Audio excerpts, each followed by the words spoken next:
My name is Evelyn Foster, and I'm 32 years old. Last month at my cousin's wedding, my father did something that made 200 guests hold their breath, and he had no idea he'd just dug his own professional grave. You see, my father always believed success meant a corner office and a six-figure salary. What he never understood was that sometimes the most powerful people in the room are the ones you'd least expect. Before I share what happened that night, please take a moment to like and subscribe, but only if you genuinely enjoy this story. I love hearing from viewers around the world, so drop a comment with your location and local time.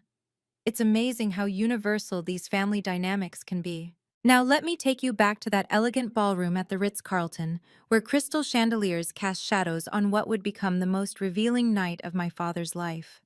The wedding that changed everything started like any other family gathering, with comparisons, judgments, and my father's disappointment in his younger daughter. But this time, things would end very differently. The Harrison-Mitchell wedding was the social event of the season. James Harrison, son of tech mogul CEO William Harrison, was marrying Sarah Mitchell in front of 200 carefully selected guests. The ballroom sparkled with golden accents and white orchids that probably cost more than my monthly salary. And yes, I was a teacher, a fact my father would make painfully clear to everyone that night. I arrived early, wearing my best navy dress, simple but elegant. My sister Victoria swept in wearing designer everything, her husband trailing behind checking his phone. She was the star, after all, the successful one, the lawyer who'd made partner at 33. "Evelyn, darling," my mother air-kissed my cheek. "You look nice." "Victoria, doesn't your sister look nice?" Victoria squeezed my hand. "You look beautiful, Maddie." My father appeared, already working the room with his networking smile.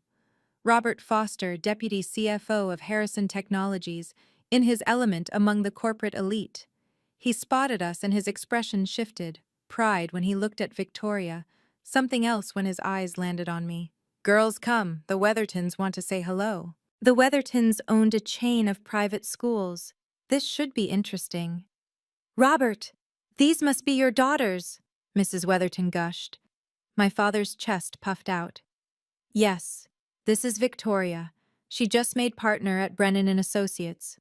Corporate law, you know. Very prestigious." "How wonderful." Mr. Weatherton shook Victoria's hand enthusiastically. "And this is Evelyn." My father's voice dropped a notch. "She teaches." The pause that followed felt eternal. "Oh." Mrs. Weatherton's smile faltered. "That's nice. What grade?" "High school mathematics," I said. "Bless her heart," my father added with a sigh that carried across the conversation circle. "Someone has to do it, right? Not everyone can be a Victoria." The Weathertons exchanged uncomfortable glances. I kept my expression neutral, a skill I'd perfected over years of parent-teacher conferences with difficult families. "If you'll excuse me," I said quietly. I walked toward the seating chart, finding my name at table 12, near the kitchen doors, practically in a different zip code from the main table where my parents and Victoria would sit. Table 2, close enough to smell the bride's bouquet. "Evelyn Foster?" I turned to find Mrs. Harrison, the mother of the groom, studying me with interest. "Yes, Mrs. Harrison." She smiled, not the pitying smile I'd grown accustomed to, but something else. "James has told me so much about you." Before I could respond, the cocktail hour ended and we were ushered to our seats. My father had found his stage. During the salad course, I watched him work table 2, his voice carrying. "Victoria's billable hours are insane, the firm's youngest partner in a decade." He glanced toward table 12. "Evelyn's over there. She teaches. Public school. It's honest work, I suppose." "At least you have one success story," someone said. My father laughed. "Can't win them all, right?" The words stung, but I'd heard worse. I focused on my salad, counting cherry tomatoes like they were particularly fascinating. "You okay?" asked my table companion, an elderly woman named Mrs. Chen. "Perfect," I lied. The reception continued, and my father found more opportunities to highlight the contrast between his daughters. During his toast, oh yes, he gave a toast, he managed to work in references to Victoria's Harvard Law degree, her six-figure bonus, and her upcoming wedding to an investment banker. As for Evelyn, he said, finding me in the crowd, well, she's always been our little dreamer. Teaching high school? Bless her heart. Not everyone's cut out for the corporate world. 200 people turned to look at me with varying degrees of pity. That's when I noticed something interesting. James, the groom, wasn't looking at me with pity. He was looking at my father with something close to disbelief. He whispered urgently to his father, who was seated at the head table. William Harrison, CEO of the company where my father worked, slowly turned his gaze from his son to my father, then to me. His expression was unreadable, but I saw him reach into his jacket pocket, pulling out what looked like an envelope. "Interesting toast, Robert," Mr. Harrison said, loud enough for nearby tables to hear. My father beamed, mistaking the comment for approval. I should have left then, slipped out during the cake cutting, made my excuses. But something made me stay. Maybe it was the way James kept glancing at me with gratitude. Maybe it was the envelope Mr. Harrison kept tapping against his palm. Or maybe, after 32 years of being the family disappointment, I was finally tired of leaving rooms where I had every right to be. The wedding reception rolled on, and my position in the family hierarchy became increasingly clear. Table 12 wasn't just far from the action, it was practically in another venue. I sat with Mrs. Chen, two cousins from my mother's side who spent the entire time on Instagram, and a couple who turned out to be last-minute additions when other guests canceled.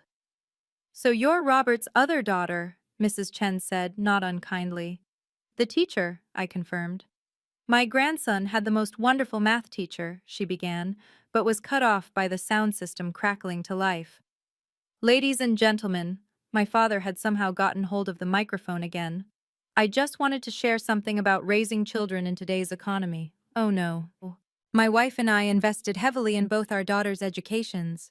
He found Victoria in the crowd, gesturing grandly. Victoria took that investment and multiplied it.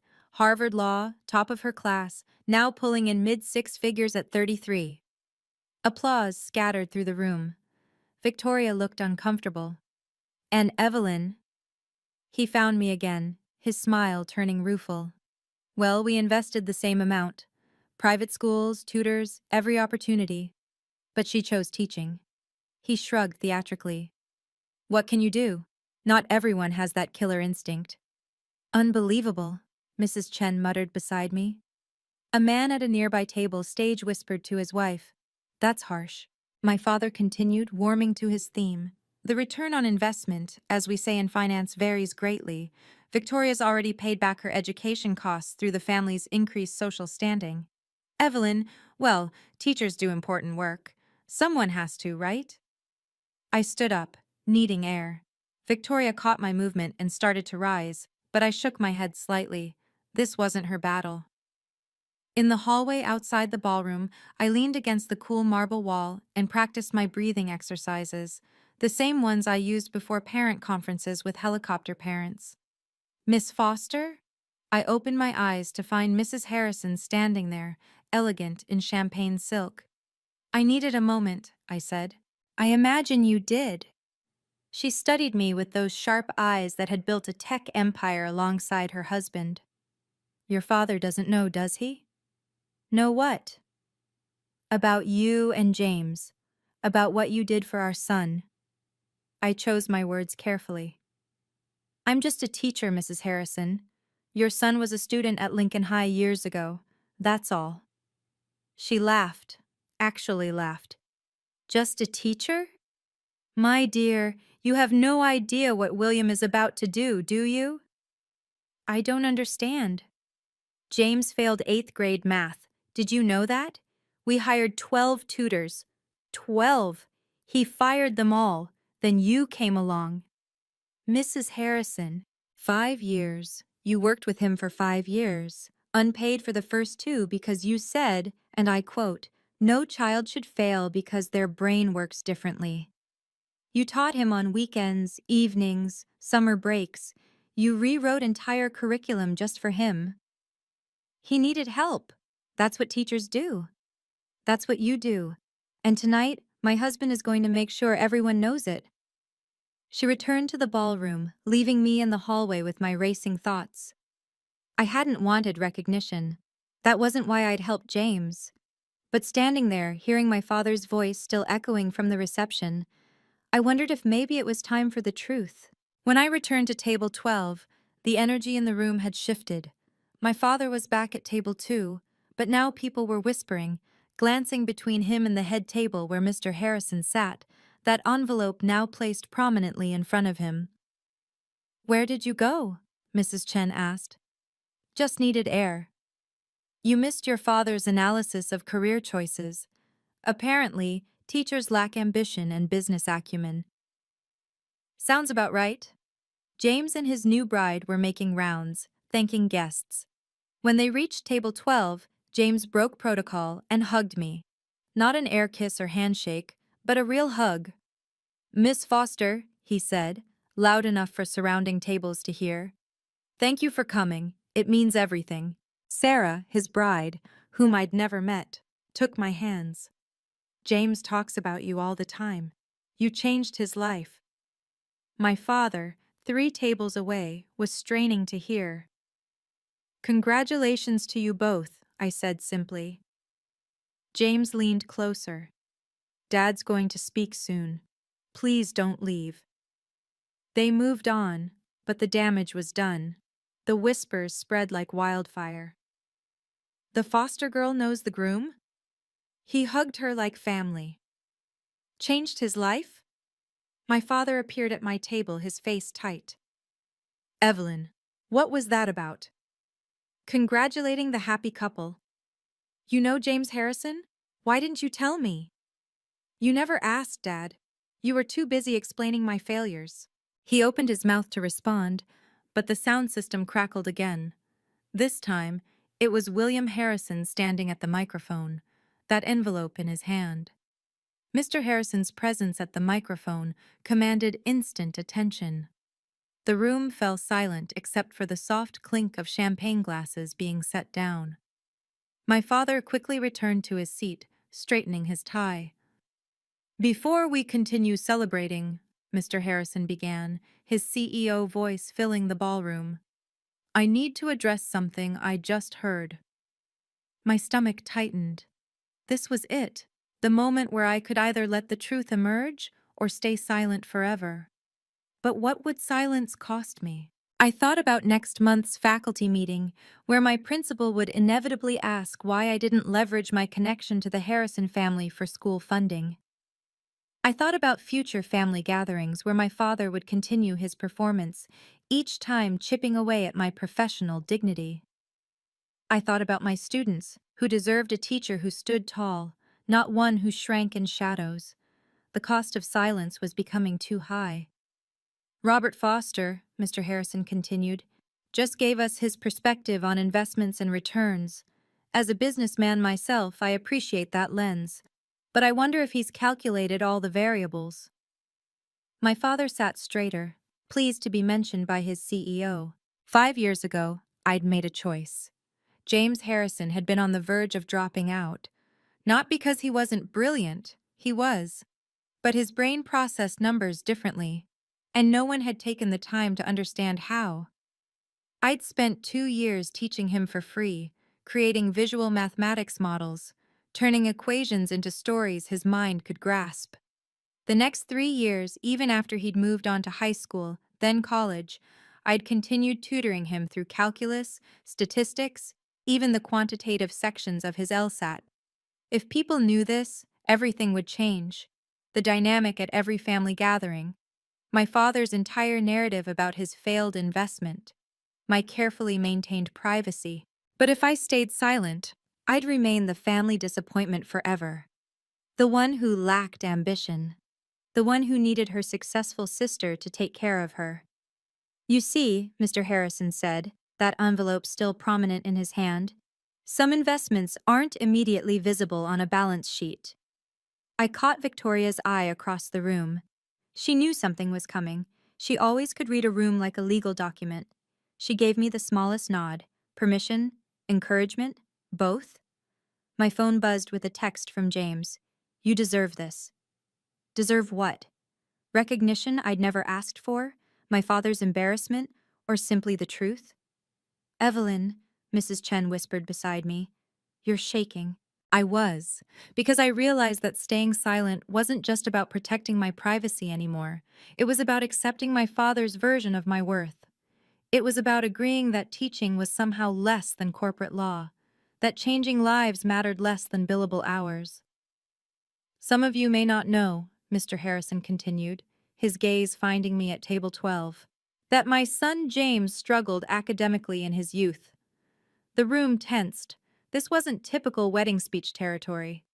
We hired the best tutors money could buy. Specialists from Yale, Princeton, MIT, none of them could reach him. He paused, letting that sink in. He was failing 8th grade. We were considering alternative schools, the kind for students who can't make it in traditional settings. My father's expression had changed from pleased to confused. Where was this going?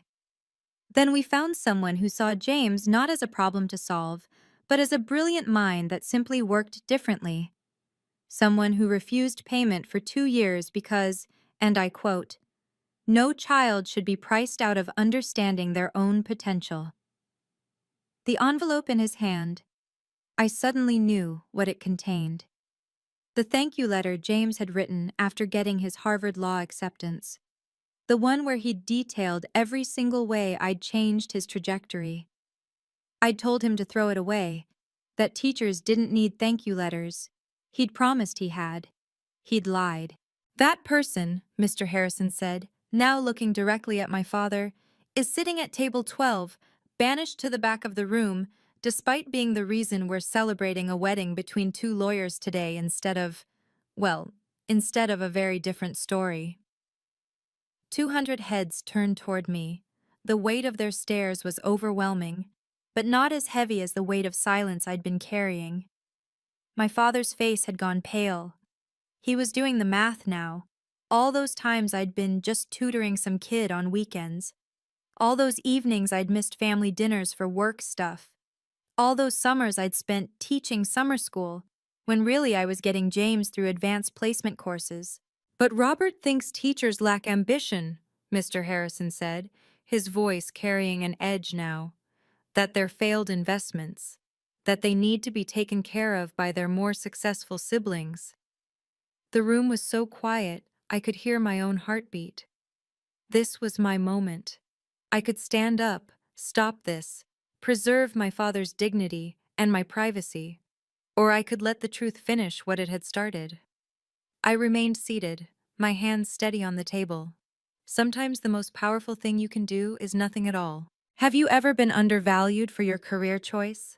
I know that sting all too well. Drop a comment and let me know what you do for work. I read every single one. Teachers, social workers, artists, caregivers, all of you who've been told you're just anything. This story is for you. If it's resonating with you, please hit that like button and share it with someone who needs to hear that their work matters. Your support helps these stories reach the people who need them most. Now let's get back to that ballroom where everything was about to change. Mr. Harrison stepped away from the microphone, but the tension in the room crackled like electricity. My father stood abruptly, his chair scraping against the floor. William, I think there's been a misunderstanding, he said, his corporate smile strained. Is there? Mr. Harrison's voice was calm but carried across the silent ballroom. Then let's clear it up. Evelyn does tutoring, yes. A little side work. A little side work? James stood up at the head table. Dad, may I? Mr. Harrison nodded, and James approached the microphone. My heart raced. This wasn't supposed to happen. Not like this. Mr. Foster, James said, addressing my father directly, do you know what your daughter charges for tutoring? I imagine the going rate. 0. For the first 2 years, 0. Gasps rippled through the crowd. She taught me every Saturday for 6 hours, Sundays too, during exam season. That's very generous of her, but I wasn't finished. James's voice was steady, lawyerly. Do you know why I needed a tutor? My father shifted uncomfortably. Learning difficulties? I have dyscalculia. Numbers literally scramble in my brain. The room was riveted. This wasn't typical wedding reception conversation. 12 tutors quit on me, said I was hopeless. James, I said quietly, but my voice carried in the silence. You don't have to. Yes, I do. He looked at me with such gratitude it made my chest tight. Miss Foster rewrote entire math courses, created visual systems, turned numbers into stories. That's what teachers do, my father said weakly. No, that's what exceptional humans do. Victoria stood up at table 2. Dad, stop, please. I'm just saying, teaching is noble work. Noble? Mr. Harrison laughed, but it wasn't pleasant. Robert, do you know where your daughter went to college? State school. We offered to pay for better, but MIT. The word hung in the air like a thunderclap. That's not. Evelyn went to state, my father insisted. For undergraduate, MIT for her master's, mathematics education. Mr. Harrison pulled out his phone. I have her thesis right here, Adaptive Learning Methods for Neurodivergent Mathematics Students, published in 3 journals. I wanted to sink into the floor. This was too much, too public, too everything. Why didn't you tell me? My father's voice cracked, looking at me. Would it have mattered? The words escaped before I could stop them. Of course it would have. Of course it. Really? Because Victoria went to Harvard and I still got table 12. Someone at table 8 whispered, Oh, snap. That's different. Victoria's a lawyer. Making $300,000 a year, my father added, desperately trying to regain ground. Evelyn, Mr. Harrison said, looking at me directly, may I? I knew what he was asking. The envelope, the truth about everything. I thought about my students, about every time I told them to stand up for their worth. Slowly, I nodded. Ladies and gentlemen, Mr. Harrison announced, what I'm about to share is something Evelyn never wanted public. She's refused recognition for years, but after tonight's education on relative worth, I think it's time. He opened the envelope. This is a letter from my son, written 5 years ago. He began to read. Mom and Dad, I got into Harvard Law. The admission committee specifically mentioned my unique approach to quantitative analysis. That's Miss Foster's method. She didn't just teach me math, she taught me how to think. Tears were streaming down James's face now. Sarah held his hand. There's more, Mr. Harrison continued. Miss Foster spent over 3,000 hours with me, free for the first 2 years. When we insisted on paying, she asked for just $20 an hour. A master's from MIT, and she charged less than a high school student. When I asked why, she said education shouldn't be about money. 3,000 hours? Someone calculated aloud. That's years of work.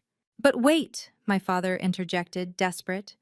If she's so exceptional, why is she at a public school?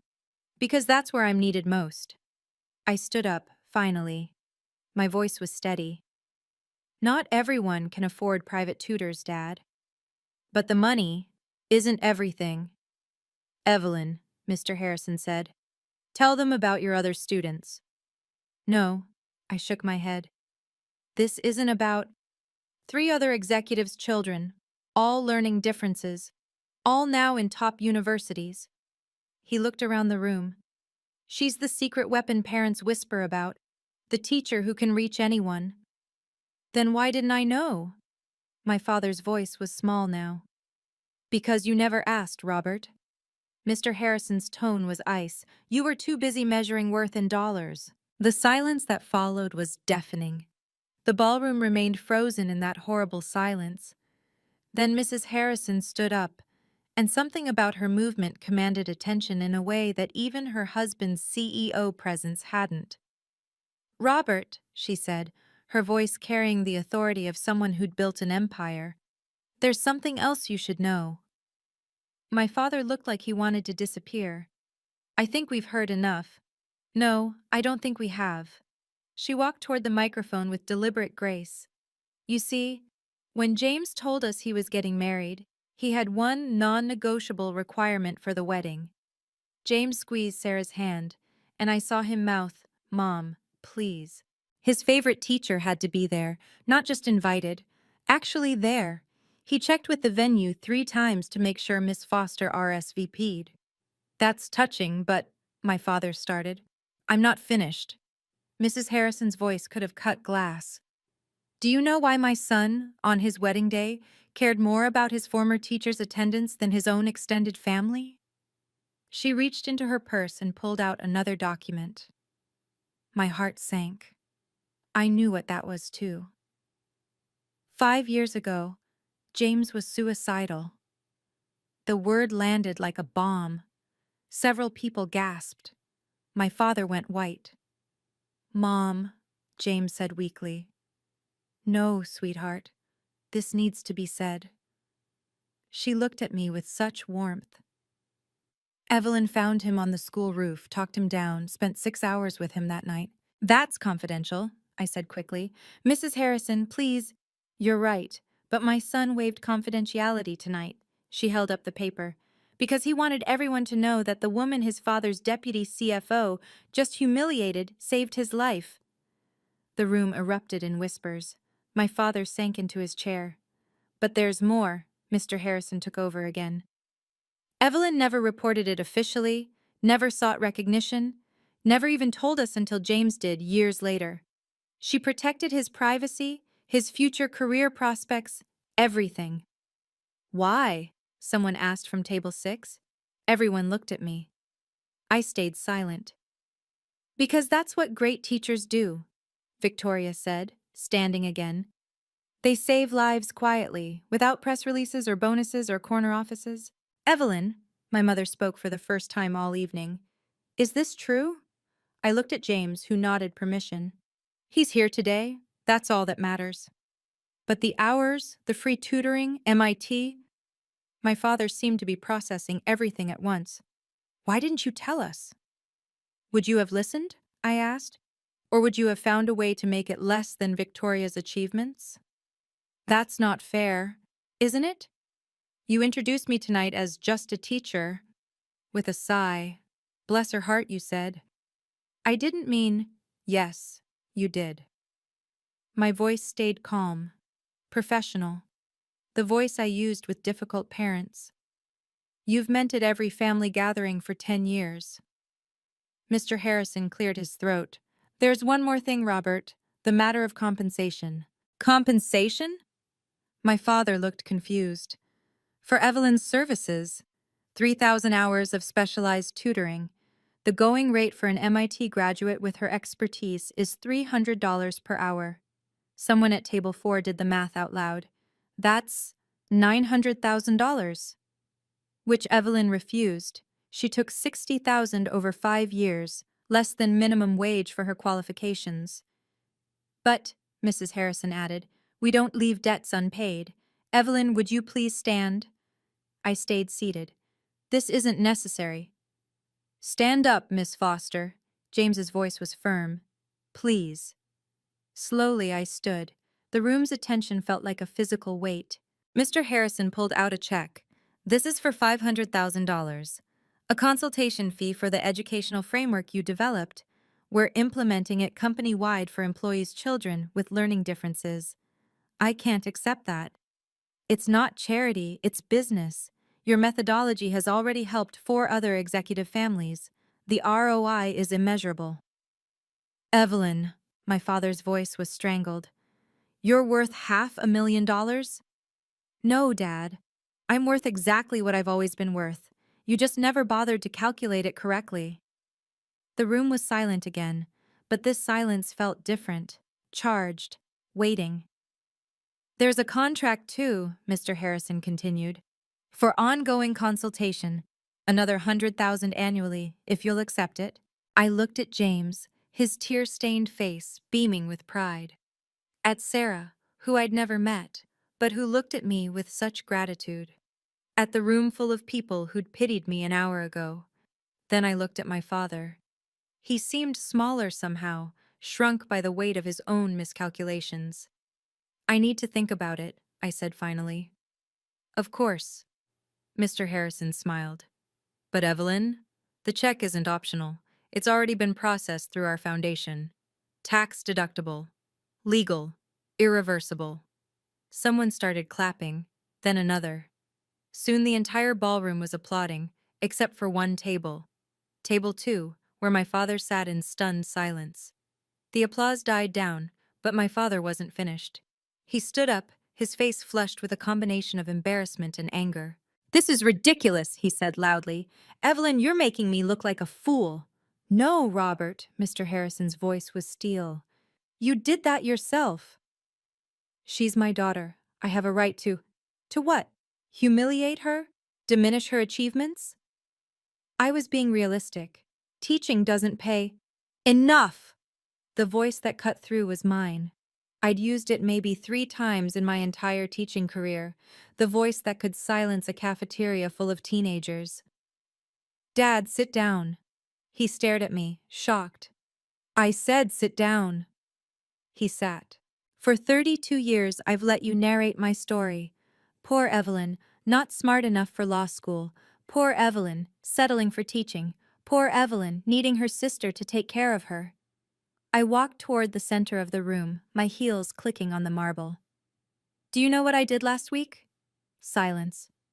"I taught a girl with severe dyslexia how to read her first complete novel. She cried.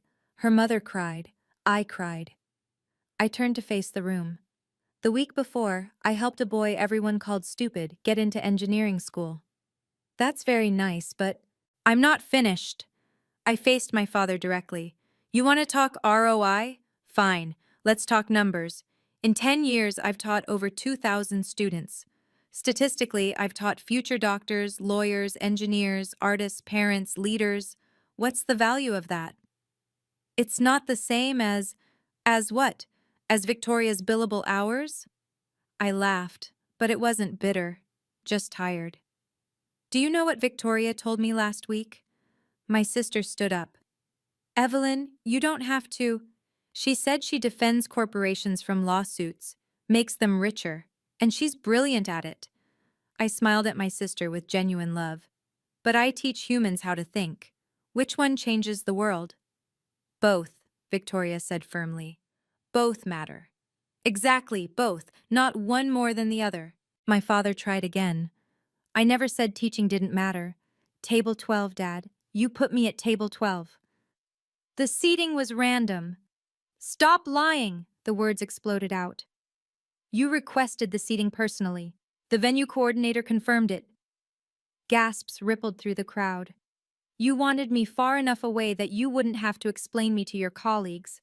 The teacher, daughter. The disappointment." "Evelyn, please." "No! We're doing this. Here. Now.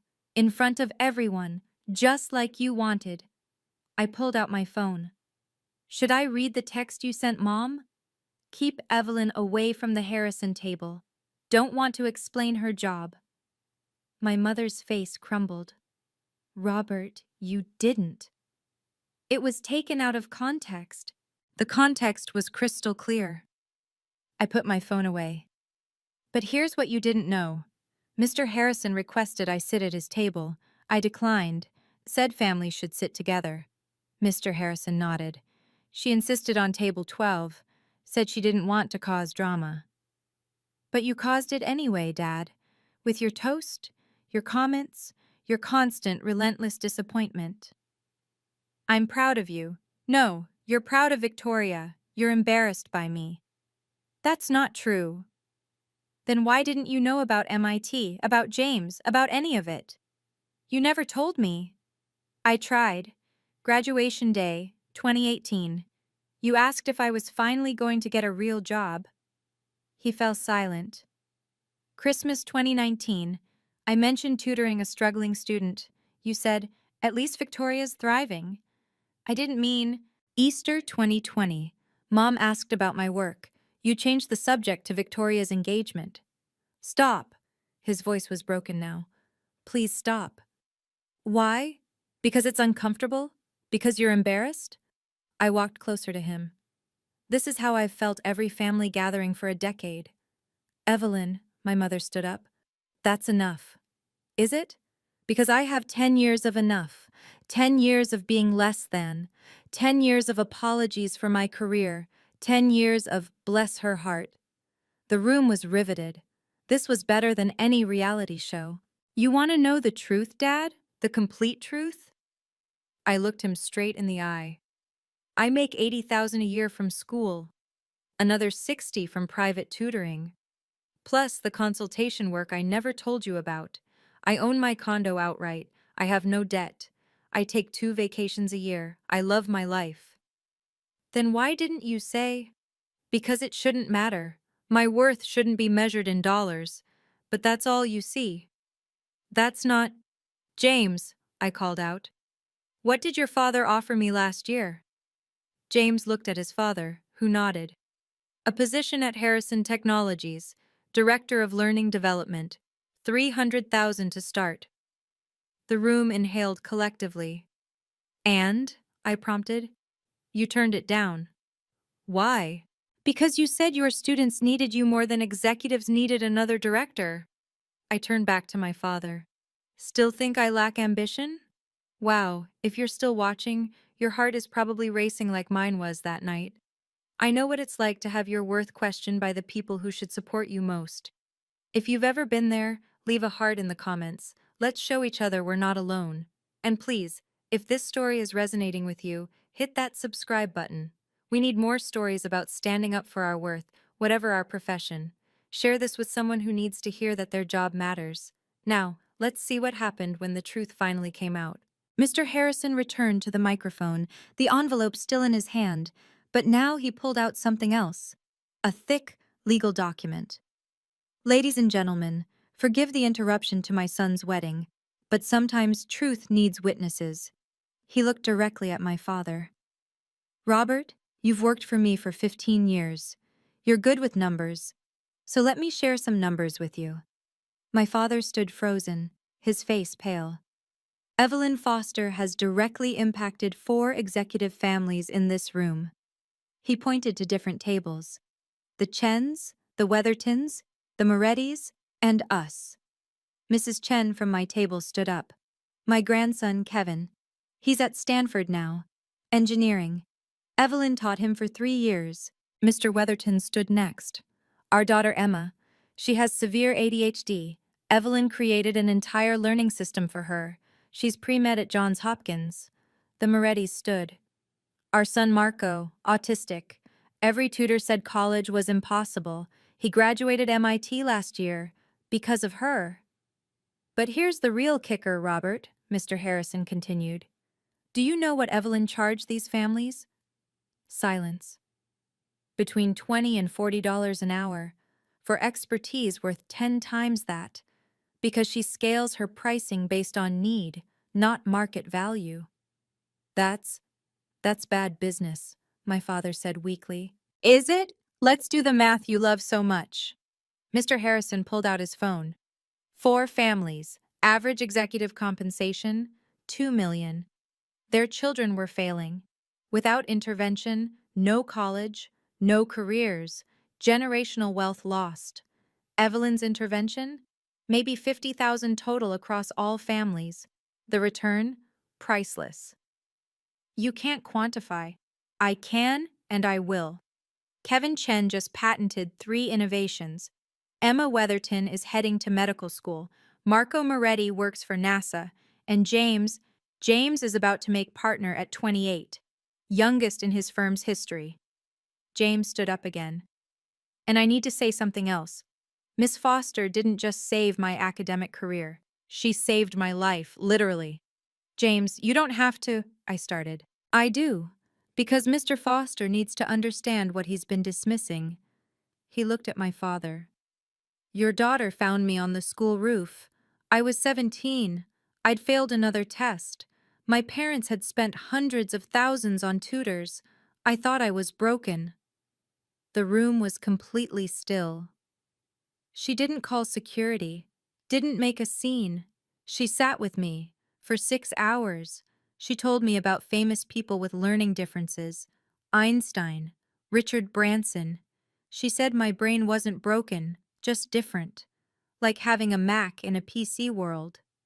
Tears were flowing freely down many faces now. She met me the next day, and the next, every day for 2 weeks, just talking. Then she started teaching me her way: visual mathematics, story problems, color coding.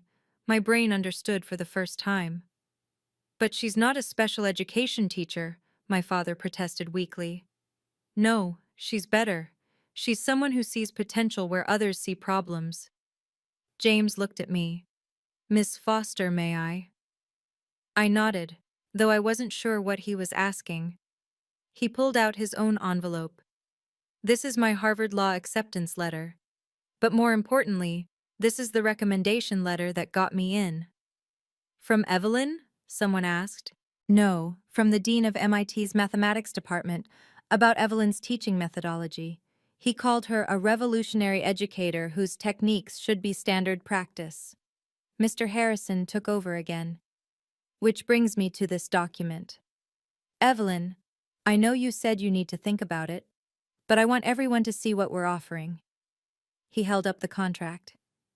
Harrison Technologies is creating the Foster Method Learning Institute. $5 million in initial funding. Evelyn as founding director. Her techniques will be taught to educators nationwide. The room exploded in gasps and exclamations. 5 million? My father's voice cracked. To start, we project it'll help thousands of students with learning differences. Mr. Harrison looked at me. Evelyn, you've been hiding your light under a bushel. That ends tonight. I don't want, I began. Fame? Glory? I know. But what about impact? What about the thousands of students who need what you can teach their teachers? I stood there, feeling the weight of every eye in the room. This wasn't what I'd wanted. I just wanted to teach, to help, to make a difference one student at a time.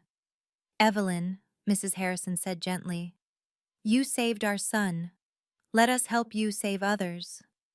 The check, Mr. Harrison held it up. 500,000, already cleared, and the Institute will do it with or without you.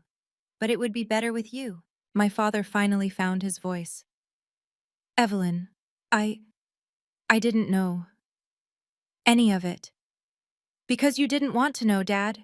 Teaching was never enough for you. I was wrong. 3 words. 3 words I'd never thought I'd hear. I was so wrong, he continued, his voice breaking. You're not the disappointing daughter. I'm the disappointing father. The room held its breath, waiting for my response. I stood in the center of that glittering ballroom, $500,000 check being held out to me, my father's apology hanging in the air, and 200 people waiting to see what Evelyn Foster, just a teacher, would do. I walked to Mr. Harrison and took the check. The room seemed to exhale collectively. Thank you, I said simply. This will help a lot of students. What about the Institute? He pressed. I looked around the room, at the executives who'd hidden their children's struggles, at my sister who'd always supported me, at my parents who'd never understood me, at James whose life had intersected with mine in ways that changed us both. I'll consult, I said finally, but I won't leave my school. Evelyn, Mr. Harrison started, those kids need me, the ones whose parents can't afford private tutors, the ones who'll never meet a CEO willing to fund their education, the forgotten kids. I folded the check carefully. This money? It's going to create a scholarship fund at Lincoln High. Free tutoring for any student who needs it. All of it, my father gasped. All of it. But that's $500,000. Yes, Dad. It is. And it'll change more lives than I ever could alone. Victoria walked over and took my hand. I'll help with the legal structure. Pro bono. Of course you will, I squeezed her hand. Because that's what we do. We help. Mr. Harrison smiled. Then let me add to it. Harrison Technologies will match your donation. $1 million for the Evelyn Foster Learning Fund. The room erupted in applause. But I wasn't done. Dad, I said, turning to my father. I accept your apology, but I need you to understand something. This doesn't change who I am. Tomorrow, I'll still be a teacher. I'll still make 80,000 a year. I'll still drive my Honda Civic. And that has to be enough for you. Evelyn, it has to be enough, or we can't have a relationship. I won't spend another decade defending my choices. He nodded, tears streaming down his face. It's enough. You're enough. You've always been enough. I was just too blind to see it. And Mom, I turned to my mother. No more excuses for him. No more, that's just how he is. No more enabling the comparisons. I understand, she whispered. Good, because I'm setting boundaries. I'll come to family events, but the moment anyone suggests I'm less than Victoria, I leave. No arguments, no explanations, I just leave. That seems harsh, someone from my extended family started. No, it's healthy. Something I should have done years ago. James approached. Miss Foster, there's one more thing. James, no more, please. This isn't a gift, it's a request. He pulled out a card. My firm wants to hire you. I'm not a lawyer. As a consultant, we have 3 associates with learning disabilities. They're brilliant but struggling. 1 hour a week. Video calls are fine. The rate is $500 an hour. That's ridiculous. That's the standard rate for specialized consultants. Yes or no? I looked at this young man who'd once stood on a roof, ready to end everything. Now a Harvard lawyer, married, successful, alive. 1 hour a week. No more. Deal. He hugged me again. You saved my life, Miss Foster. Let me help you save others. The band, which had been silent through all of this, started playing again. People began moving, talking, processing what they'd witnessed. My father approached tentatively. Evelyn, can we talk? Privately? No. No. No more private shame, Dad. No more public pride and private disappointment. If you have something to say it here. He swallowed hard. I'm proud of you. Not because of the money or the recognition. Because you stood up to me. Because you're changing lives. Because you're you. That's a start, I said. But Dad, it's going to take time. Years of damage doesn't disappear with one apology. I understand. I don't think you do. But maybe someday you will. Mr. Harrison approached with the contract. The Institute offer stands. Whenever you're ready. I'll think about it. But Mr. Harrison? The next time you hear someone dismiss teachers, remember tonight. I'll do more than remember. I'll correct them. Good. The wedding reception continued around us, but something had fundamentally shifted. The executives who'd pitied me an hour ago now approached with business cards, asking about tutoring for their children.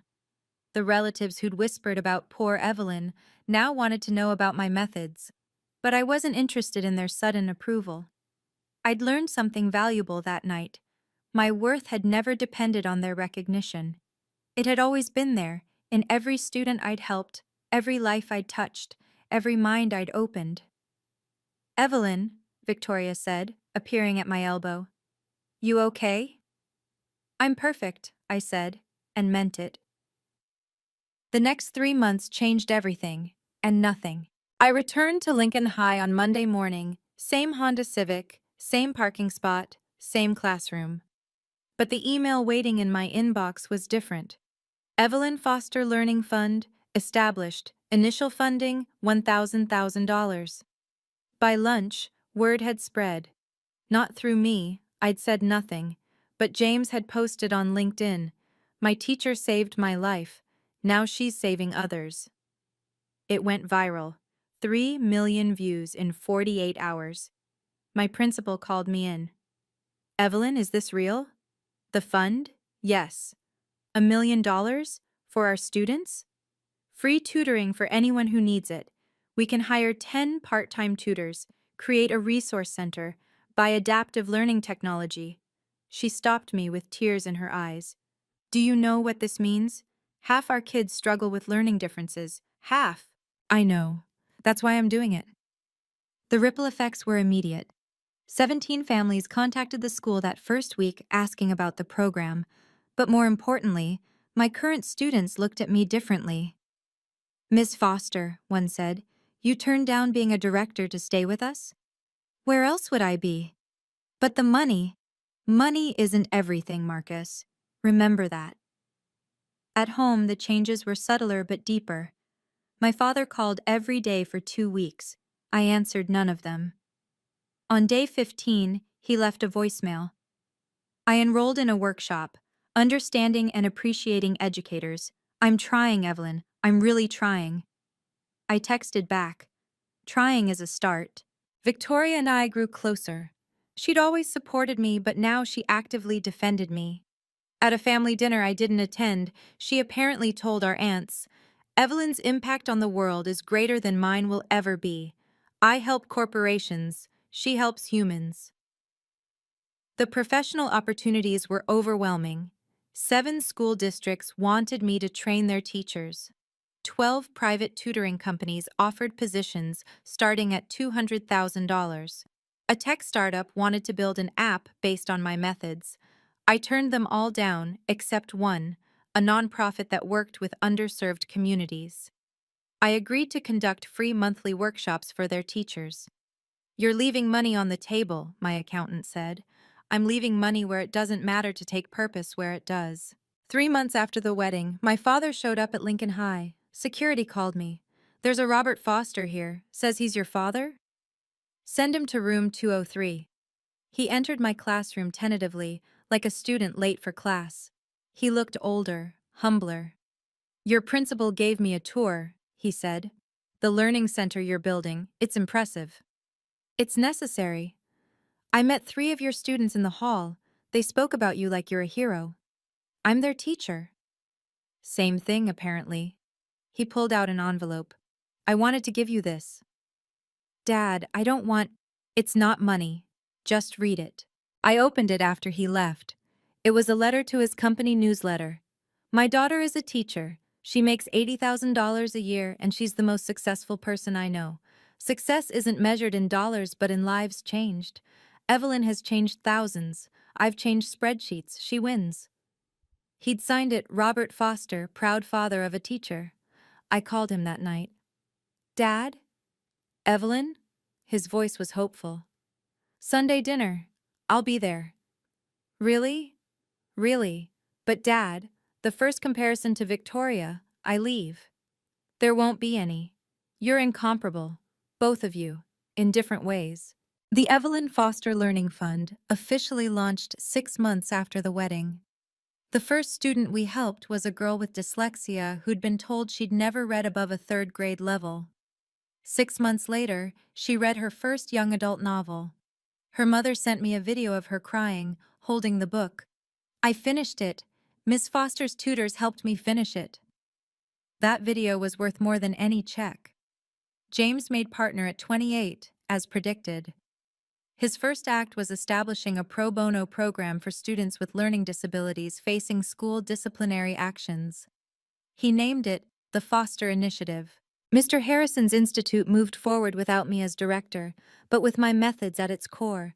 They've trained 300 teachers so far. Each one reaches approximately 100 students per year. The math, 30,000 students impacted annually, would make my father proud. Speaking of my father, he kept his word. No more comparisons, no more disappointments. At last month's family gathering, someone asked what I did for a living. "She teaches," my father said, his voice full of genuine pride. "She shapes futures, she saves lives, she changes the world, one student at a time." "That must be rewarding," they responded. "For her and for everyone lucky enough to know her." Victoria caught my eye across the room and smiled. We'd both won in our own ways. But the real victory was smaller, quieter. It was Marcus, my struggling sophomore, finally understanding quadratic equations. It was Emma, who'd been told she was too slow, getting into her dream college. It was every student who walked into my classroom believing they couldn't and walked out knowing they could. That's the thing about teaching. The ROI can't be calculated in dollars. It compounds over generations. 6 months after that wedding changed everything. I stood in my classroom at 3 p.m., the same time I'd stood there every day for 10 years. But now, the walls were covered with thank you letters from students, photos from the Learning Center, and a framed copy of that LinkedIn post that started it all. A knock at my door interrupted my grading. It was my father, holding 2 cups of coffee. "Thought you might need caffeine," he said. "Teachers work late, right?" "We do." I accepted the coffee. "Thanks, Dad." He sat in a student desk, his knees comically high. "I've been thinking about what you said, about boundaries. And? You were right. I spent so many years measuring worth wrong. I measured in dollars when I should have measured in difference. That's a start. Evelyn, I need to tell you something. I've been seeing a therapist." I nearly dropped my coffee. "You? Therapy?" "Your mother insisted after the wedding, said I needed to understand why I couldn't see your value. And? Turns out, my father did the same to me. I was an accountant. He wanted a doctor. Never good enough." He looked at me with wet eyes. I repeated the cycle. "I'm sorry. I know you are." But knowing and healing are different things, aren't they? They are. We sat in comfortable silence for a moment. Then he said, "Your learning center helped 43 students this semester. 47. 47 kids who might have failed without you. Without the center. It's not just me anymore. But it started with you. One teacher who refused to give up on a kid everyone else had written off. That's the job, Dad." "No, Evelyn. That's a calling." 3 years have passed since that wedding. The Evelyn Foster Learning Fund has helped over 300 students. 12 have gone to Ivy League schools, 23 to state universities, 15 to trade schools, all to futures they couldn't have imagined without help. My salary is still $80,000 from Lincoln High. I take $30,000 annually from the consulting work, just enough to cover the mortgage I'd already been paying. The rest goes back to the fund. You could be rich, people tell me. I am rich, I respond, just not in the way you measure. My relationship with my father has healed slowly, carefully. We have dinner once a month. He asks about my students. I ask about his work. We don't compare. We don't compete. We just exist, father and daughter, each valuable in our own way. Last week, he brought me a gift, a framed photo from that wedding. Not of the confrontation, but of the moment after, when I stood surrounded by parents thanking me for helping their children. In the corner, barely visible, is my father, watching with an expression I'd never seen before, understanding. "I had this moment," he said, "when I finally got it. You were never the disappointing daughter. I was the disappointed father, disappointed in my own narrow view of success. Dad," let me finish. "You asked me once if it would have mattered if I'd known about MIT, about James, about all of it. The truth? It shouldn't have mattered. You were always enough, Evelyn. Teaching 5-year-olds to read or teaching CEOs' kids calculus, both matter. I see that now. Thank you. No, thank you. For standing up to me, for setting boundaries, for showing me what real success looks like." Victoria and I talk every week now. She left corporate law last year to start a nonprofit legal clinic. "You inspired me," she said. "Making partners richer wasn't fulfilling. Helping people is." "Dad must be thrilled," I joked. "Actually, he is. He told me to follow my purpose, not my paycheck." "Who is this man and what did he do with our father? You changed him, Maddie. You changed all of us." The foster method is now taught in 17 school districts. I train teachers on weekends, for free if they work in underserved areas, for a fee if they're private schools. The balance works. James sends me updates on every case where he helps a student with learning differences.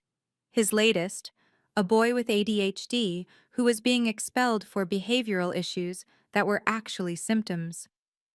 James got him an IEP instead. The boy is thriving now. You taught me that different doesn't mean less than, James wrote. Now I teach others. That's the real ROI of teaching. It multiplies exponentially. Every student you reach reaches others. The impact ripples outward, immeasurable but undeniable. My boundaries remain firm but fair. I don't tolerate disrespect for my profession, but I welcome genuine curiosity about it. I've learned that my worth isn't determined by others' opinions, but by my own knowledge of the difference I make. To those who say, just a teacher, I say, yes, I am. And that's exactly what the world needs. If you've made it this far in my story, you probably know someone who's been undervalued for their career choice. Share this with them. Tell them their work matters. And if you're that person, the one whose family doesn't understand your calling, whose passion doesn't translate to impressive salaries, know this. Your worth isn't measured in dollars. It's measured in the lives you touch, the differences you make, the world you slowly, steadily change. That wedding 3 years ago? It wasn't about vindication or revenge, it was about truth. And the truth is simple. Every honest profession has dignity. Every person who serves others has value. And sometimes, the smallest salaries do the biggest work. I'm Evelyn Foster. I'm a teacher, and that's more than enough. Thank you for staying with me through this journey. If my story resonated with you, I'd love to hear about your own experiences. What work do you do that others might undervalue? Drop a comment below. I read every single one, and your stories inspire me to keep sharing. If you believe every profession deserves respect, please share this video with someone who needs to hear it. Subscribe and hit the bell for more stories about standing up for your worth and setting healthy boundaries. Remember, you are not your paycheck. You are the difference you make. Until next time, keep changing the world in your own way.